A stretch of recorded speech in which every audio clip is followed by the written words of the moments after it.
Well, folks, you're never going to believe this, but I've got the shocking facts right here. It turns out that hockey is mostly white people. I know! Who would have guessed that? And obviously, because the world is insane now, that's a problem. Here's the headline. NHL, its workforce 84% white, sets baseline to up diversity. And why? Well, because white. I mean, the workforce for the NHL is 84% white, and that's bad because white. So yeah, you've got a league where over 90% of the players are white. The fans are overwhelmingly white, and 84% of the people who work for the NHL are white. I mean, it kind of makes sense a little bit when you think about it, but I guess we have to pretend that it's bad for some reason. Says the NHL for the first time has done an internal demographic study of its staff and all 32 teams. And the results show that hockey has a lot of work to do to increase diversity at all levels. Why? Unless you think there is just something inherently wrong with white people, why do you need to do that? I mean, nobody's banned from being involved in hockey, from playing hockey, or from working at the NHL. Maybe there's actually no problem. Maybe it's just people making choices based on their own preferences. Could be that. And you know what? If they think this is bad, wait until they look into water polo. But anyway, it says the report released Tuesday found that 83.6% of the NHL's workforce is white. Can you imagine if they did this for any other group that said there was too many of them working for whatever company or in whatever sport? I find it surreal that the NHL is self-flagellating itself for this woke nonsense. But anyway, and that men make up nearly 62% of the total. Men working for the NHL.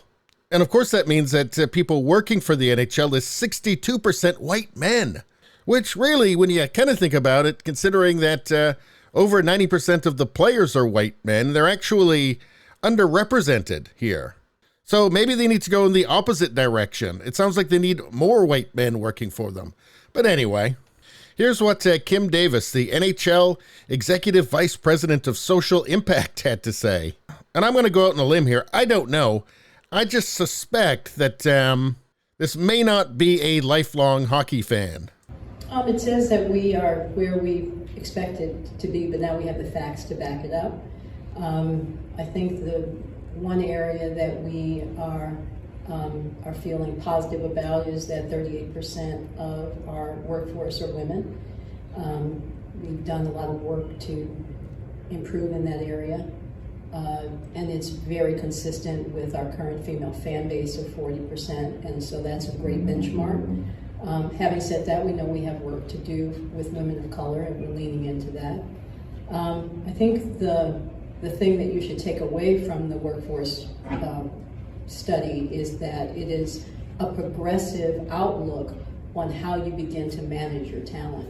So there's that word progressive. And I don't see why the NHL has to be progressive, especially considering that progressive today is just a euphemism for far left. So she's saying that it's a good start, but there's a ways to go. But a ways to go where and why? Apparently just a ways to go to less white men in hockey.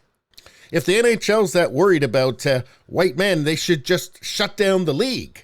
And maybe that's the direction it's going. They just want to alienate all of the fans, so they'll stop watching, like I did a few years ago.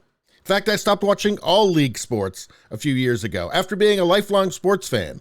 Because guess what? I don't like wokeism mixed in with my sports. And it's also a giant waste of time. I'll tell you what I did. I just started watching boxing and UFC on Saturdays.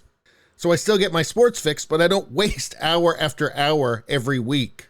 It's much more entertaining, and you waste a lot less of your time.